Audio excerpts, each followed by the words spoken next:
and welcome to SIAM Speaks. Today we are joined by Mr. Rajeev Chaba, who is CEO Emeritus, JSW MG Motors. Welcome to the show. Thank you. Mr. Rajeev, as we see the current state of public infrastructure, we have only 20,000 charging infrastructure available in India. Given this, there is a wide gap, and it's also being an opportunity and a challenge at the same time, given the fact that range anxiety and everything. But at the same time, OEMs like JSW MG Motor and other OEMs have opportunity to partner with other charging infrastructure companies. How do you see this overall scenario, and what is your view on this? How this can be taken forward from here? See, as we all know, that this whole EV movement is a big change management. And sometimes infrastructural issues actually are kind of a chicken or egg kind of a story. Do you develop the demand first? Do you create the demand first, or do you create the infrastructure first? Right. I think the way things happen in India, probably they go hand in hand. Right. In some other countries, sometimes they develop the infrastructure first. But in our country, I think the experience with many other sectors have been that they go hand in hand. So from that perspective, I think we need to emphasize at this point of time to keep selling EV cars, right, and encourage the customers to take the car out, but same amount of time develop infrastructure on certain high frequent routes to start with. Right. And in that perspective, you said 20,000, but our number is slightly less than that. It's around 12,000-13,000 chargers have been installed. But the usage of them is still less than 2-3%. Right. So the questions are, how do you maintain the viability of these chargers, like people who have invested the money? How do you encourage the customers to go out? Right. The charging fee in these chargers outside, right, because at home you are doing it maybe for 7 rupees to 9 rupees per unit, whereas outside you pay 18 rupees to 20 rupees. Right. And also sometimes the chargers are there, but they're not functional. Right. So these are the various issues. So the answer is probably we need to work together with the charge point operators, with the public sector utility companies. OEMs themselves like us are also investing in chargers, which frankly is not really your job, but still we are kind of acting as a catalyst to give confidence to consumer on the range anxiety. So I guess we need to be more aggressive in this area.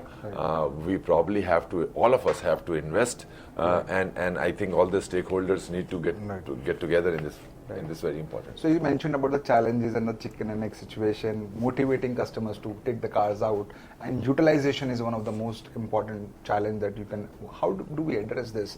So as an example, what we have done, probably you know it, that we are the only one, to my knowledge, that we have created a e-hub, MG e-hub. Right. So 75 to 80% of the chargers we have put on that app. Right. And that app, we are making it available to our consumers. So it means if you have to plan any journey from plan A to plan B anywhere in the country, all the chargers in that place, 75 to 80% of the chargers, available in that route will pop up on your app. You can also see whether they are available and functional or not, because there's a rating done by some user. Right. Some of these chargers also you can book on the app, and that's how we are trying to give confidence to the consumer that you can go even beyond the range of the car by using this app and doing it. But again, there should be national level app.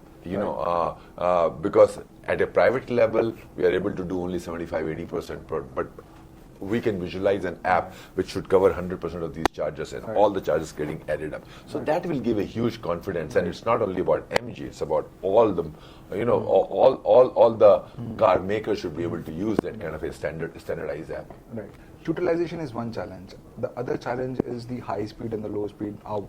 Time spent on charging, because customers are really agitated in terms of they don't have that kind of viability of petrol or a diesel and just fill the tank up in 5-10 minutes and just move to their road journey. But how do you see that from technology point of view? Are we addressing this fast charging point? So I think it has to be handled in a balanced way. One is technology, which is the very high speed charging, but that becomes pretty costly. And for a country like ours, if you're putting really that kind of technology which can do, let's say 10 minutes quick charging, a top up, it's going to be pretty costly.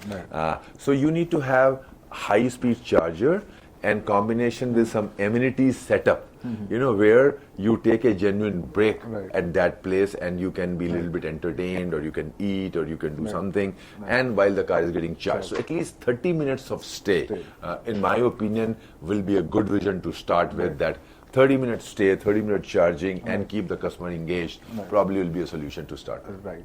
So given the upfront cost of the charging infrastructure, do you think there's a potential between partnership, OEMs like you and charging infrastructure guys, and bolster this? Oh, 100%. This is what we have been doing right now. So we are collaborating, and we are collaborating with all these charge point partners. I'm happy to say we have got most of them, lined up for us. Also, it's not only charge point operators in a lot of residential compounds. Like, you know, if you recall, we came out with a scheme that 1,000 chargers and 1,000 compounds in 1,000 days. We already done 500. So it's not only with the charge point operators, with residential communities and compounds. You know, a lot of work can be done. I wish more public sector utility companies also, like, you know, show some urgency on this issue, and this is taken on a priority.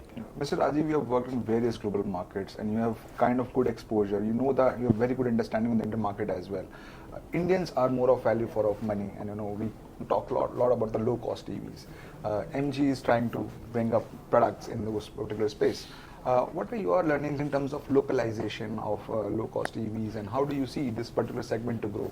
So I would break your question into 2-3 parts. One is, how do you bundle this whole EV package and offer a very compelling proposition to consumer where they understand owning EV is not that costly at all. So it can be done creatively, and it can be done which really consumers will favor. Second thing is, in terms of localization to bring the cost down, I think it's slightly a medium to long-term journey because still we are dependent on imports, but we must localize. We as a company are committed to more and more localization. Our vision and target is that we should be able to localize EV eventually in the next few years, like an e-ICE vehicle.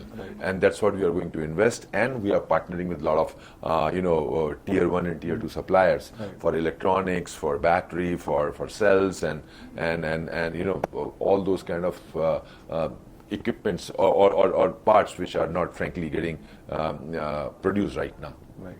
So, Mr. Rajeev, do you think to develop any ecosystem, you need competition also? MG being the front runners in this particular space, do you think more OEMs join hands and the localization will become easy? At the same time, public charging infrastructure can also become, and that's how we can move the EV ecosystem. Absolutely. You said it, and this is frankly, I keep saying it in every forum, that more and more players coming into EV will definitely be a boost for this industry, for the EV industry, for this because change it's kind movement. Of creating a new category. Right. So it's like, I draw parallel to the mutual fund category. When mutual funds started, very few people knew about the mutual funds, and nobody knew this concept of SIP. And then the whole industry got together and came out with a concept called mutual fund sahi hai. Right. So that campaigned. So I would say, can our industry and players come together? We say EV sahi hai. Right. Right. And that's what we require. Right. Fine. Thank you so much for joining us today. Thank you very much. Thanks a lot.